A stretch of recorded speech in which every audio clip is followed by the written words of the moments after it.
नैतिकता ही काय फक्त खुंटीला टांगून ठेवायची गोष्ट नाही आहे. मित्रो, माझं नाव तुकाराम आई वडिलांनी ठेवलं. त्यावेळेस तुकाराम नाव येतं, आपल्यासमोर काय येतं? इंद्रायणीच्या काठी तुकाराम महाराजांनी आपले कर्ज खत ज्या इंद्रायणीच्या पाण्यात बुडवले, हा चेहरा आपल्या समोर येतो. संत तुकाराम, की ज्यांनी कर्ज दिले होते, ते व्यवसाय होता त्यांचा. अनेक वर्ष कर्ज केले, कर्ज दिले, कर्ज वसूल केले. चुकीचं होतं का? नाही. अगदी त्यांच्या काळात कर्ज दिले जायले, कर्ज दिल्यामुळं ते वसूल करणं, त्याचा धंदा करणं, पोटपाणी नेणं, आणि हा धंदा चालू राहिला. त्यांच्या वडिलांनी केला, त्यांच्या वडिलांच्या वडिलांनी केला, असे ते स्वतःही केले. पण अशी एक वेळ आली की त्यांना हा प्रश्न पडला. त्यांनी विराम घेतला. हे कर्ज वसूल करतोय, हे योग्य करतोय की अयोग्य करतोय, हा प्रश्नावरती विराम घेतला. त्यावेळच्या परिस्थितीनुसार कर्ज दिल्यानंतर कर्ज वसूल करणं, किंवा आजच्या डेटला सुद्धा बँका कर्ज दिल्यानंतर कर्ज वसूल करण्यानंतर, किंवा आपण दिलेला पैसा वसूल करण्यामध्ये नॉर्मल प्रश्नाचं उत्तर काय? योग्य.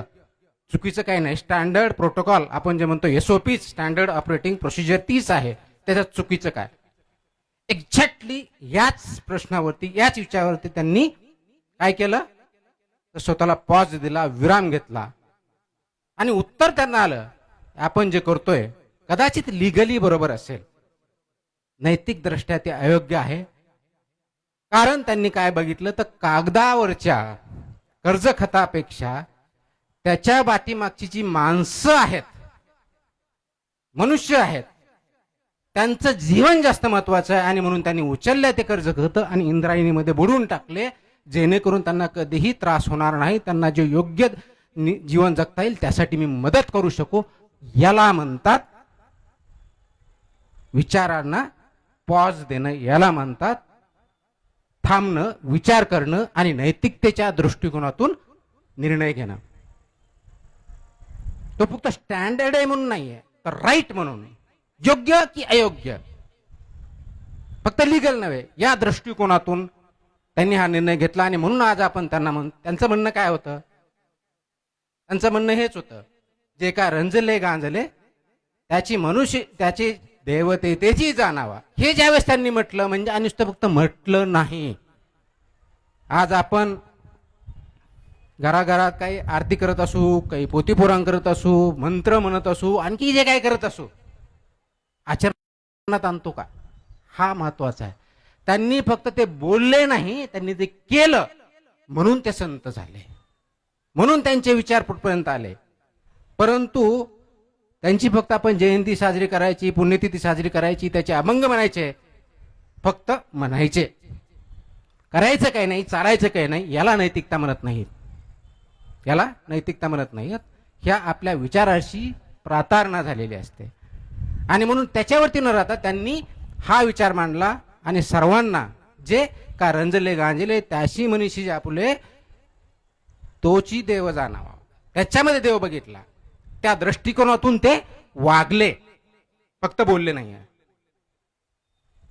त्या तुकाराम महाराजांच्या नावावरती माझ्या आई वडिलांनी माझं नाव तुकाराम ठेवलं.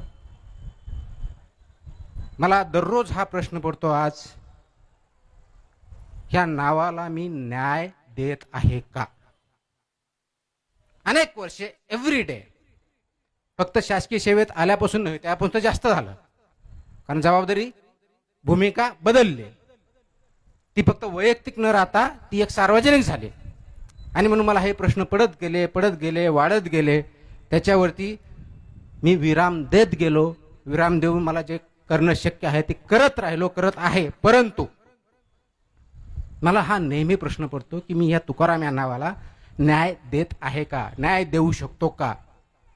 माझा आपल्याला एवढाच प्रश्न आहे, आपण, तुम्ही, मी, सर्व आपले नातेवाईक, मित्र, माणुसकीला न्याय देत आहात का? हा प्रश्न आपण स्वतःला विचारायचा आहे. आणि जर आपण माणुसकीला न्याय देत नसू तर आपण माणूस म्हणून अयोग्य आहोत, माणूस म्हणून आपण जिवंत नाही आहेत. आणि म्हणून आपल्याला ह्या विचारांना, या कृतींना विराम देण्याची गरज आहे, सिंहावलोकन करण्याची गरज आहे आणि त्याच्यातून आपल्याला पुढे जाण्याची गरज आहे.